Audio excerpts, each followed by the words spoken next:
Welcome to The Explainer. Today, we're going to tear apart one of the biggest financial decisions you'll ever make. Seriously, we're going to show you how a choice that feels totally normal might actually be costing you over $1 million. All right, so let's jump right in with a real-life dilemma. This question came straight from a young couple on Reddit. They need a second car to get to work, but here's the kicker. Their financial situation is, well, it's tight. They've burned through almost all their savings, so they're standing at this massive crossroads. And the choice they make? It's not just about getting to work tomorrow. No, this is one of those decisions that can literally shape their financial lives for the next 30 years. So to really get why this is such a huge deal, let's first explore the path most of us take. You know, the one that feels completely, totally normal in today's world. Okay, get this. Nearly 19%. That is the record-breaking number of new car buyers who are now stuck with a monthly car payment of over $1,000. A number that used to be, insane. It's now becoming the new normal. And here's how they make it feel affordable. The average loan term has stretched out to almost 70 months. I mean, that's nearly 6 years of payments. It's a clever trick, right? It pushes that monthly number down just enough to look manageable, but it completely hides the massive total cost you're actually paying. But that monthly payment, that's just the tip of the iceberg. It's the shiny number the dealership wants you to fixate on. The real cost of owning that car? It's so much higher. And it's hiding right there in plain sight. So, let's stack it all up.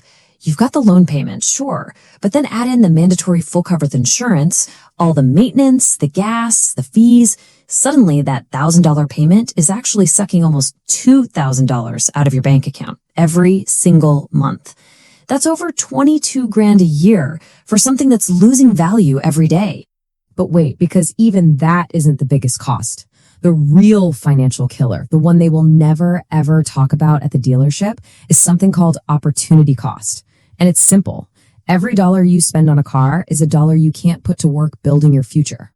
And this is where the math just gets mind-bending.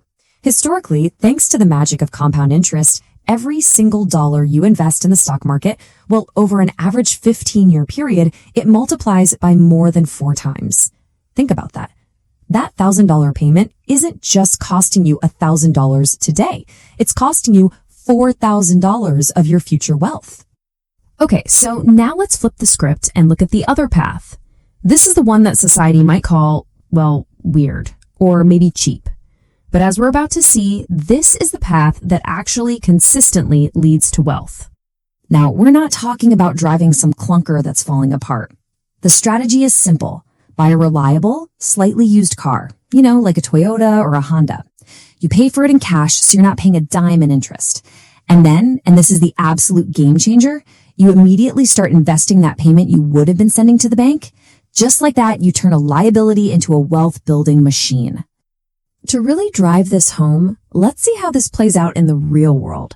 We're going to follow 2 guys. Let's call them Jake and Marcus. They've got similar jobs, similar paychecks.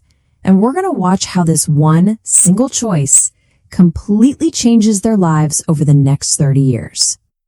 So, Jake, he's 29, and he's tired of looking broke. So he does the normal thing. He finances a shiny new truck. Marcus, he does the weird thing. He takes some of his savings, buys a solid used sedan, and pays cash on the spot. No loan. And here it is. This is the whole shebang boiled down to one simple monthly habit. Every month, Jake sends his $780 to the bank, making them richer. Marcus, he sets up an automatic transfer for that exact same amount, but it goes into his investment account, making his future self richer. It's that simple. One guy is stuck on a payment treadmill going nowhere. The other is riding a wealth escalator straight to the top. And look at the results after 30 years. It's just staggering.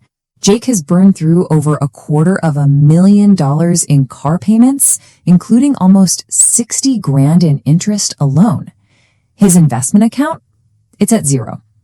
Meanwhile, Marcus, just by driving boring cars, has an investment account worth over $1.5 million. That one simple choice, repeated month after month, created a wealth gap of $1.4 million. So you see, this whole time, this has never really been about cars. Not really. It's always been about the kind of life you're buying, one decision at a time.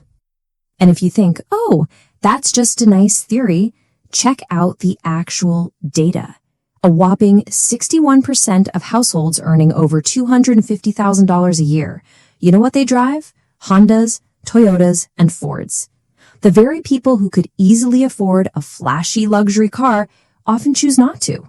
Why? Because they get it.